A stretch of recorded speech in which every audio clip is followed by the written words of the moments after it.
What's up, everyone? Thank you for clicking on. So today we're going to be talking about the Hollywood Forever Cemetery that's in LA. So for those that are new to the channel or just clicking on the thumbnail, this video is to essentially help you all when it comes to parking, seating, food, drinks, rules about the venue itself, just so y'all can be prepared when it comes to shows if you're attending a show at this venue. So yeah, and there'll be a link in the description box of upcoming shows that will be happening at this venue. So yeah, let's get started. So like I said in the video, at first in the video, we're going to be talking about the Hollywood Forever Cemetery. So I know that there are two separate venues within the cemetery itself. There is the Masonic Lodge, which I believe is an indoor venue, but the one I'll be talking about today is the Fairbanks Lawn, which is the outdoor venue portion of the cemetery itself. So yeah, we'll get started on that. So first I wanted to talk about are the rules. So when it comes to the rules of the venue, what you can bring are blankets, pillows, and picnic setups. So you can bring your own food, you can bring your own beer or wine. You can't bring any hard liquor, so just again strictly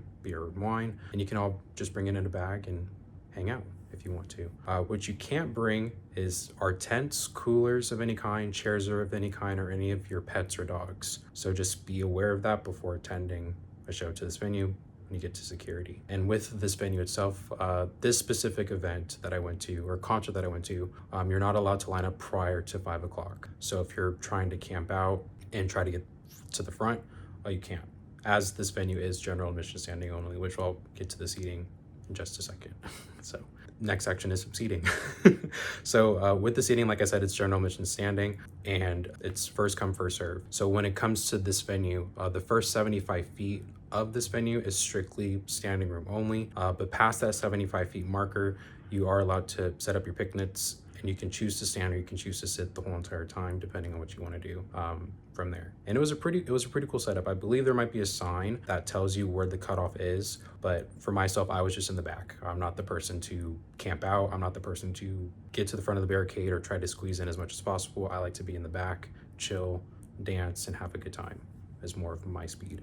So yeah, so with that comes the parking part of it. So with parking, you are given two options when you do buy tickets to it, and you can go to the same website that you bought your tickets on. I believe the cemetery runs on ticketweb.com, I want to say. So yeah, so like I said, two options. You first have the on-site parking, which is around $50 with fees, and then you have off-site parking, which is around $32 with fees. So you save some kind of money there. But the downfall when it comes to on-site parking is that it opens at 6 o'clock, which is the same time doors open. Off-site parking, it opens at 5 o'clock, which is an hour before. And you don't really have to walk that much, honestly, because off-site parking is the option that I chose, which I'll talk about in a second. Yeah, so for those of you that are wanting to camp out and like wanting to get to the front, it may be best for you to do off-site parking just for that case. Otherwise you're gonna have to try to find street parking, and then if you're lucky you find it. If not, you just gotta figure out a way to park somewhere, basically.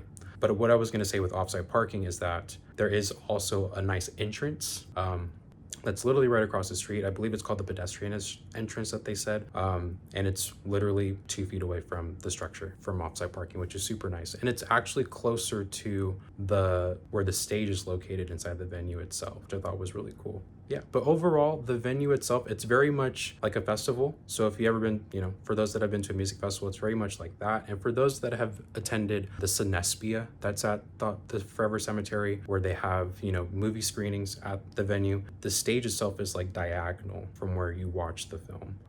But yeah, you can bring, like I said, bring your blankets, you can hang out, chill, dance in the back, or just stand. The bathrooms, they are porta potties. So like I said, very festival vibe, so just be prepared for that. And the food and drinks were really cool. They had water there that you can buy. I bought water, it was around like $6. They had beer, they had different types of liquor that you can buy. And the food itself, it was just tacos. I didn't really buy anything because I like to treat myself afterwards. But yeah, pretty much all tacos. And it was a really cool setup overall. I thought it was very much the vibe. And I will say also, when it comes to the starting time of this, so the doors open at 6, the opener came on around 7. I wasn't there, unfortunately, because I was still on the way up, and I didn't really know who the opener was, so I just was there for the main act. But they start right on time at this venue. So the headliner, it says, because when you go to concerts, it says, oh, it starts at 8 o'clock, but they don't really come on to like 9 or 9:30. This venue, they actually do start at 8 o'clock, if the latest, like 8:05, 8:10. So that was actually pretty nice, because they start right on time. The concert ended around 10 o'clock, so you still have time to get some good sleep before work the next day, or can go to an after party if it's on a weekend, you know, which is pretty cool. So yeah, that's overall cool venue. I would definitely go back, but I would love to check out the Masonic Lodge at some point when an artist that I am interested in seeing. So overall, great venue to check out. So again, there's going to be a link in the description box of upcoming shows that'll be at the Fairbanks lawn. And yeah, again, great venue. So definitely worth checking out if there is an artist that's there and it's worth it. But again, just being mindful of first come, first serve when it comes to you wanting to get barricade if you're one of the fans that like to be in the very front. So thank you guys for watching this video, and be sure to hit the subscribe button below, as there'll be more reviews of venues coming up shortly. So thank you.